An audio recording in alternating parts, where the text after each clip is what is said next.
Allow me to use their slot. And that's on. Thank you. I have to say, actually, Minister, I'm going to step outside the consensus.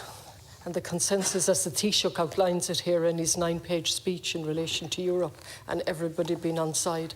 I'm horrified that in the 9 pages there isn't one single word about bringing the war to an end and what way we have used our voice in Europe and on the UN Security Council.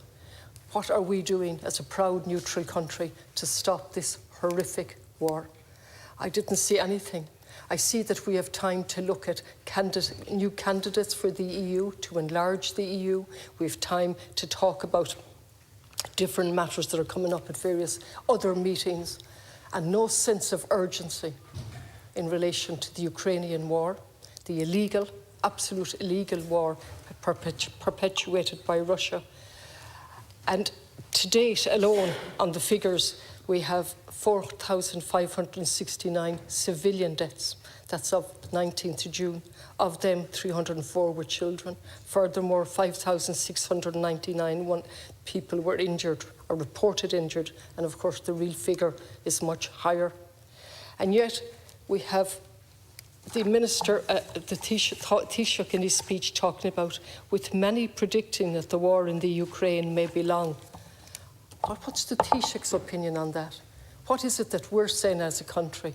Are we saying it's okay to have a long war with the devastating consequences of just the specific figures that I have mentioned, not to what Deputy O'Cahissy has referred to in terms of the consequences for other countries, particularly Africa, and the millions that are under the threat of starvation at the moment?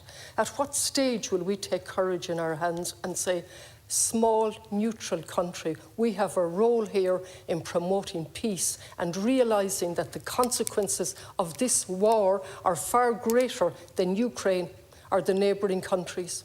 This has the most serious consequences for the world in terms of a third world war and catastrophe in terms of climate change. You know that. The Taoiseach knows that.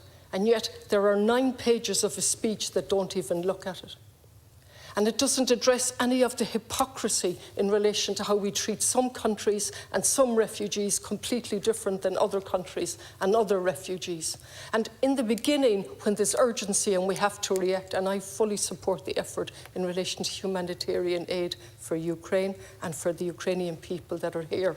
But one must at some stage begin to look at the hypocrisy in our policy, which is determined by the bigger boys in Europe and not by our voice, which should have a moral component to it, given our experience and our history.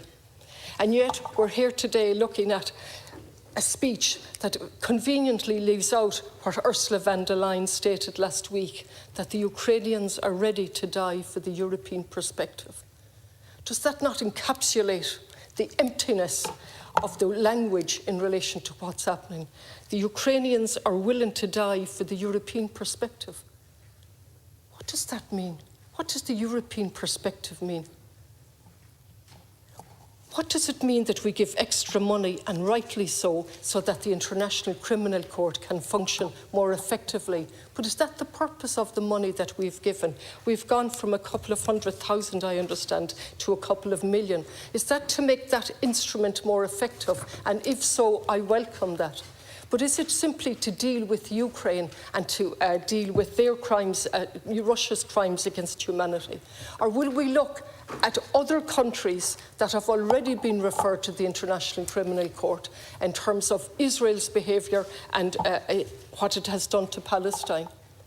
Where is the answer from Europe, and where is it on the agenda in relation to the Amnesty report that's now with the government for months on end, and which has described the system operated by Israel as an apartheid system when it comes to Gaza, Palestine, and what's happening there, an apartheid system? Where is the reference to that? How do we keep our integrity as a neutral country if we only use our voice with some conflicts and not with others? Where's our voice in relation to the deal now being done with Israel in relation to the import of oil?